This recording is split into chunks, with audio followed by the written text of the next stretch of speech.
नमस्कार दोस्तों, आप सभी का स्वागत है आपके अपने यूट्यूब चैनल ज्ञान स्टडी एलएमपी पर। दोस्तों, आज हम सामान्य ज्ञान की क्लास करने वाले हैं। जीके और जीएस जो क्वेश्चन आपके इसमें से बनते हैं, इसमें दोस्तों भारत के भूगोल से आज हम प्रश्न करने वाले हैं। तो आइए दोस्तों, आज की क्लास शुरू करते हैं। आज हम टॉप 30 क्वेश्चन करेंगे भूगोल के। तो आइए दोस्तों, आज की क्लास शुरू करते हैं। क्लास शुरू करने से पहले अगर दोस्तों आप चैनल पर पहली बार आए हैं तो चैनल को सब्सक्राइब कर लें, साथ में बेल आइकन को अंडर प्रेस कर लें, जिससे डेली की डेली जो हमारी क्लास होती है उसकी जानकारी आपको मिल सके। तो अब दोस्तों आइए आज की क्लास शुरू करते हैं। आज की क्लास का हमारा पहला प्रश्न है, भारत की कुल क्षेत्रफल का कितने प्रतिशत भाग मैदानी है?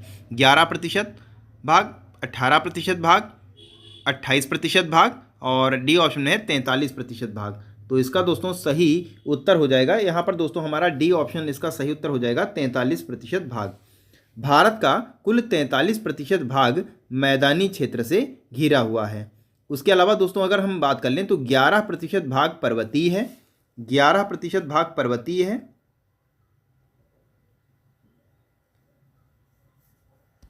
और 18% भाग पहाड़ी है और वहीं 28% भाग जो है ये पठारी भाग है। तो यहाँ पर हमारा डी ऑप्शन दोस्तों इस प्रश्न का सही उत्तर हो जाएगा। अगले प्रश्न पर दोस्तों हम चलेंगे। अगला दोस्तों हमारा 2 नंबर का प्रश्न आ जाता है, अरावली की पहाड़ियाँ किस राज्य में स्थित हैं? हरियाणा, बिहार, असम, इनमें से कोई नहीं। तो इसका दोस्तों सही उत्तर हो जाएगा, अरावली की पहाड़ियाँ हरियाणा राज्य में स्थित हैं। तो यहाँ पर हमारा ए ऑप्शन दोस्तों इस प्रश्न का सही उत्तर हो जाएगा। अगले प्रश्न पर दोस्तों अब हम चलेंगे। अगला दोस्तों हमारा प्रश्न है, 3 नंबर का हमारा प्रश्न है, तुलबुल परियोजना किस नदी पर स्थित है? रावी नदी, ब्यास नदी, झेलम नदी, इनमें से कोई नहीं। तो तुलबुल परियोजना झेलम नदी पर स्थित है। तो यहाँ पर दोस्तों हमारा सी ऑप्शन इस प्रश्न का सही उत्तर हो जाएगा। आइए दोस्तों अगले प्रश्न पर चलेंगे। अगला दोस्तों हमारा प्रश्न है, वायुमंडल का सबसे निचली परत को क्या नाम है? आयन मंडल, ओजोन मंडल, क्षोभ मंडल।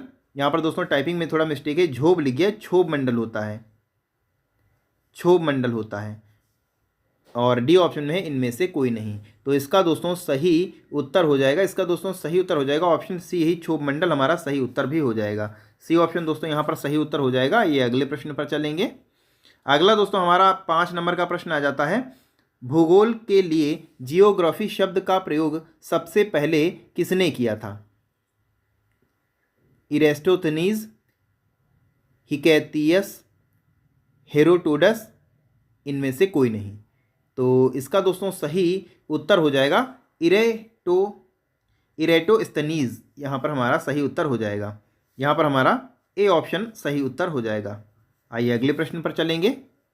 अगला दोस्तों हमारा प्रश्न है, भारत का सबसे ऊंचा बांध कौन सा है? टिहरी बांध, लखवार बांध, नगल बांध और डी ऑप्शन में इनमें से कोई नहीं।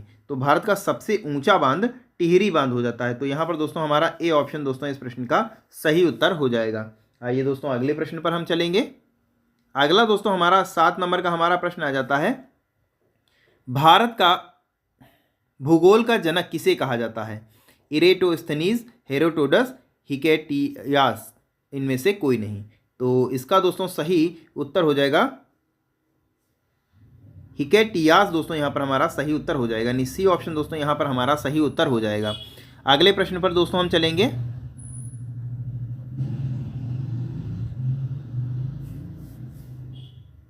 अगला दोस्तों हमारा 8 नंबर का प्रश्न आ जाता है, गंगा नदी अपनी उद्गम स्थल पर किस नाम से जानी जाती है? भागीरथी, पद्मा, अलकनंदा, यमुना।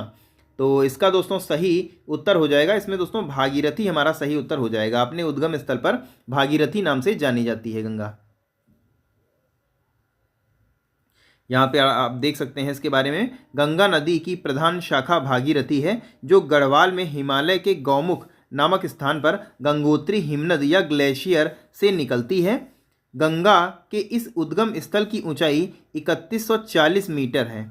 यहाँ गंगा जी को समर्पित एक मंदिर है। गंगोत्री तीर्थ शहर से 19 किलोमीटर उत्तर की ओर 3892 यानी 12770 फीट की ऊंचाई पर हिमनद के मुख पर है। तो यहाँ पर दोस्तों इस प्रश्न का हमारा ए ऑप्शन सही उत्तर हो जाएगा। अगले प्रश्न पर दोस्तों हम चलेंगे। अगला दोस्तों हमारा 9 नंबर का हमारा प्रश्न आ जाता है, किन 2 ग्रहों के उपग्रह नहीं है? पृथ्वी और शनि, मंगल और शनि, शुक्र और बुध, इनमें से कोई नहीं। तो इसमें दोस्तों शुक्र और बुध हमारा सही उत्तर हो जाएगा। इन 2 ग्रहों के कोई उपग्रह नहीं है। तो यहाँ पर हमारा सी ऑप्शन दोस्तों सही उत्तर हो जाएगा। अगले दोस्तों हम प्रश्न पर चलेंगे। अगला दोस्तों हमारा अगले प्रश्न पर चलेंगे। अगला दोस्तों हमारा प्रश्न है, शाम का तारा किस ग्रह को कहा जाता है? शनि, चंद्रमा, शुक्र, इनमें से कोई नहीं। तो इसका दोस्तों सही उत्तर हो जाएगा शुक्र, यहाँ पर सही उत्तर हो जाएगा। शाम का तारा शुक्र को कहा जाता है। तो यहाँ पर सी ऑप्शन दोस्तों सही उत्तर हो जाएगा। अगले प्रश्न पर चलेंगे। अगला दोस्तों 11 नंबर का हमारा प्रश्न आ जाता है, भूगोल को मानव परिस्थितिकी के रूप में परिभाषित करने वाले विद्वान कौन हैं? हिटनर, एच बैरोज, जीन बरूश और डी ऑप्शन में है इनमें से कोई नहीं। तो इसका दोस्तों सही उत्तर है एच बैरोज, यहाँ पर हमारा सही उत्तर हो जाएगा। बी ऑप्शन दोस्तों यहाँ पर हमारा सही उत्तर हो जाएगा। अगले प्रश्न पर दोस्तों हम चलेंगे।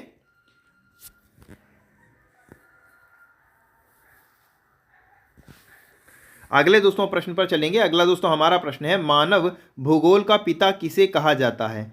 हम्बोल्ट, जीन बरुंश, कार्ल रिटर और डी ऑप्शन है इनमें से कोई नहीं। तो इसका दोस्तों सही उत्तर हो जाएगा। इसका दोस्तों सी ऑप्शन हमारा सही उत्तर हो जाएगा। कार्ल रिटर यहाँ पर हमारा सही उत्तर हो जाता है। सी ऑप्शन दोस्तों सही उत्तर हो जाता है। अगले प्रश्न पर चलेंगे। अगला दोस्तों हमारा प्रश्न है, भारत में सबसे ज़्यादा रबड़ का उत्पादन किस राज्य में होता है? असम, ओडिशा, केरल, इनमें से कोई नहीं। तो इसका दोस्तों सही उत्तर हो जाएगा केरल, यहाँ पर हमारा सही उत्तर हो जाएगा। यानी सी ऑप्शन दोस्तों यहाँ पर हमारा सही उत्तर हो जाता है। अगले प्रश्न पर चलेंगे। अगला दोस्तों हमारा 14 नंबर का प्रश्न आ जाता है, कौन सा एक तारा है? सूर्य, शनि, बुध, इनमें से कोई नहीं। तो इनमें दोस्तों तारा सूर्य एक तारा है। तो यहाँ पर ए ऑप्शन हमारा सही उत्तर हो जाएगा। अगले प्रश्न पर दोस्तों अब हम चलेंगे।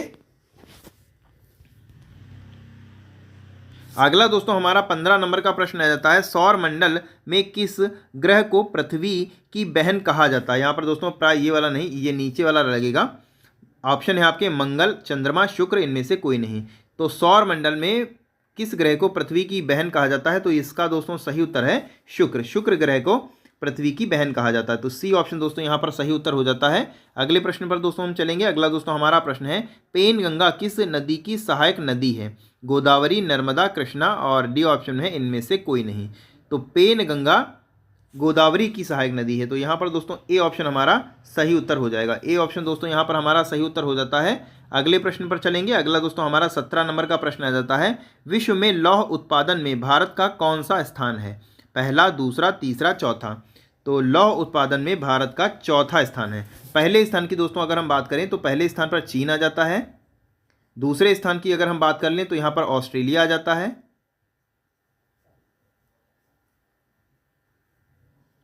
वहीं तीसरे स्थान की अगर हम बात कर लें तो यहाँ पर ब्राज़ील आ जाता है।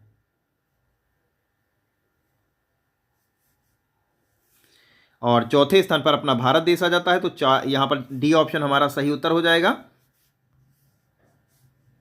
तो डी ऑप्शन दोस्तों यहाँ पर हमारा सही उत्तर हो जाएगा। अगले प्रश्न पर चलेंगे।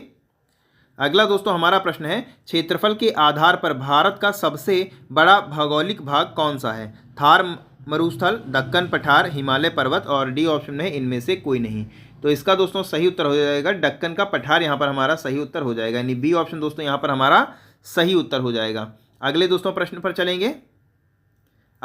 अगला दोस्तों हमारा प्रश्न है, केरल की किस नदी को जीवन रेखा के नाम से जाना जाता है? पंबा नदी, पयकारा नदी, पेरियार नदी और डी ऑप्शन में है इनमें से कोई नहीं। तो इसमें दोस्तों सही उत्तर हो जाएगा पेरियार नदी। यहाँ पर हमारा सी ऑप्शन दोस्तों सही उत्तर हो जाएगा। अगले प्रश्न पर दोस्तों चलेंगे। अगला दोस्तों हमारा 20 नंबर का प्रश्न आ जाता है, कौन सी नदी अरब सागर में नहीं गिरती है? साबरमती, तुंगभद्रा, मंडोवी और डी ऑप्शन है इनमें से कोई नहीं। तो इसका दोस्तों सही उत्तर हो जाएगा तुंगभद्रा, यहाँ पर सही उत्तर हो जाएगा। यानी बी ऑप्शन दोस्तों यहाँ पर हमारा सही उत्तर हो जाएगा। अगले प्रश्न पर दोस्तों चलेंगे। अगला दोस्तों हमारा प्रश्न है, ब्रह्मांड में विस्फोट तारा क्या कहलाता है? उल्का, धूमकेतु, अभिनव तारा और डी ऑप्शन है इनमें से कोई नहीं। तो अभिनव तारा यहाँ पर हमारा सही उत्तर हो जाएगा। ब्रह्मांड में विस्फोट तारा अभिनव तारा कहलाता है। अगले प्रश्न पर चलेंगे। अगला दोस्तों हमारा 22 नंबर का प्रश्न है, K2 चोटी किस पर्वत श्रृंखला में स्थित है? ट्रांस, काकोरम, कुमाऊं और डी ऑप्शन में इनमें से कोई नहीं। तो ये काकोरम यहाँ पर हमारा सही उत्तर हो जाएगा। काकोरम यहाँ पर हमारा सही उत्तर हो जाएगा। K2 चोटी काकोरम पर्वत श्रेणी में स्थित है। तो यहाँ पर दोस्तों बी ऑप्शन हमारा सही उत्तर हो जाएगा। अगले प्रश्न पर चलेंगे। अगला दोस्तों हमारा 23 नंबर का प्रश्न है, सौरमंडल का सबसे तीव्र ग्रह कौन सा है? मंगल, शनि, बुध, इनमें से कोई नहीं। तो सौरमंडल का सबसे तीव्र ग्रह शनि ग्रह को कहते हैं। तो यहाँ पर हमारा बी ऑप्शन दोस्तों सही उत्तर हो जाएगा। अगले प्रश्न पर चलेंगे। अगला दोस्तों हमारा प्रश्न है, हीराकुंड बांध किस नदी पर स्थित है? तिस्ता, गोदावरी, महानदी, इनमें से कोई नहीं। तो इसका दोस्तों सही उत्तर हो जाएगा, इसका दोस्तों महानदी सही उत्तर हो जाएगा। हीराकुंड बांध महानदी पर स्थित है। तो यहाँ पर सी ऑप्शन हमारा सही उत्तर हो जाएगा। अगले प्रश्न पर दोस्तों चलेंगे। अगला दोस्तों हमारा प्रश्न है, कुकी जनजाति भारत के किस राज्य में पाई जाती है? नागालैंड, मेघालय, सिक्किम, मणिपुर। तो कुकी जनजाति पाई जाती है मणिपुर में पाई जाती है। तो यहाँ पर हमारा डी ऑप्शन दोस्तों सही उत्तर हो जाएगा। डी ऑप्शन यहाँ पर हमारा सही उत्तर हो जाएगा। अगले प्रश्न पर चलेंगे। अगला दोस्तों हमारा प्रश्न है, भू आकृति विज्ञान का जन्मदाता किसे कहा जाता है? पंक, देवीश, पेशल और डी ऑप्शन में है इनमें से कोई नहीं। तो इसका दोस्तों सही उत्तर हो जाएगा पेशल, यहाँ पर सही उत्तर हो जाएगा। यानी सी ऑप्शन दोस्तों यहाँ पर हमारा सही उत्तर हो जाएगा। अगले प्रश्न पर दोस्तों चलेंगे। अगला दोस्तों हमारा प्रश्न आ जाता है, किस ग्रह में चंद्रमा की तरह कलाएं होती हैं? मंगल, बुध, शनि, इनमें से कोई नहीं। तो इसका दोस्तों सही उत्तर हो जाएगा बुध, यहाँ पर हमारा सही उत्तर हो जाएगा। बी ऑप्शन दोस्तों यहाँ पर सही उत्तर हो जाएगा। अगले प्रश्न पर चलेंगे। अगला दोस्तों हमारा प्रश्न है, बुध सूर्य की परिक्रमा कितने दिनों में करता है? 60 दिनों में, 75 दिनों में, 88 दिनों में और डी ऑप्शन में है इनमें से कोई नहीं। तो बुध सूर्य की परिक्रमा 88 दिनों में करता है। तो यहाँ पर दोस्तों सी ऑप्शन हमारा सही उत्तर हो जाएगा। अगले प्रश्न पर दोस्तों चलेंगे। अगला दोस्तों हमारा प्रश्न है, भूगोल भूतल का अध्ययन है, यह कथन किसका है? कांट, कार्ल रिटर, वरेनियास और डी ऑप्शन में है इनमें से कोई नहीं। तो इसका दोस्तों कांट हमारा सही उत्तर हो जाएगा। यानी दोस्तों यहाँ पर हमारा ए ऑप्शन सही हो जाएगा। अगले प्रश्न पर दोस्तों चलेंगे। अगला दोस्तों हमारा प्रश्न है, सबसे बड़ी मानव निर्मित झील कौन सी है? बैकाल, वूलर, राणा प्रताप सागर, गोविंद सागर। तो सबसे बड़ी मानव निर्मित झील की बात कर ली जाए तो गोविंद सागर यहाँ पर हमारा सही उत्तर हो जाएगा। यानी डी ऑप्शन दोस्तों यहाँ पर हमारा सही उत्तर हो जाएगा। चंडीगढ़ में भाखड़ा नागल पर बनी गोविंद सागर झील भारत की मानव निर्मित सबसे बड़ी झील है। तो यहाँ पर दोस्तों हमारा डी ऑप्शन दोस्तों सही उत्तर हो जाता है। डी ऑप्शन यहाँ पर हमारा सही उत्तर हो जाता है। तो फिलहाल दोस्तों आज के लिए बस इतना ही। कैसी लगी आज की क्लास आपको कमेंट करके बताना है। और अगर दोस्तों आज की क्लास आपको अच्छी लगी हो तो वीडियो को लाइक करें और ज़्यादा से ज़्यादा शेयर करें। और अगर किसी भी प्रश्न में आपको कोई भी डाउट हो तो आप कमेंट बॉक्स में पूछ सकते हैं, आपके प्रश्न का उत्तर ज़रूर दिया जाएगा। फिर इसी के साथ दोस्तों आज की क्लास हम यहीं पर समाप्त करेंगे। मिलेंगे अगली क्लास में, तब तक के लिए नमस्कार, जय हिंद, जय भारत।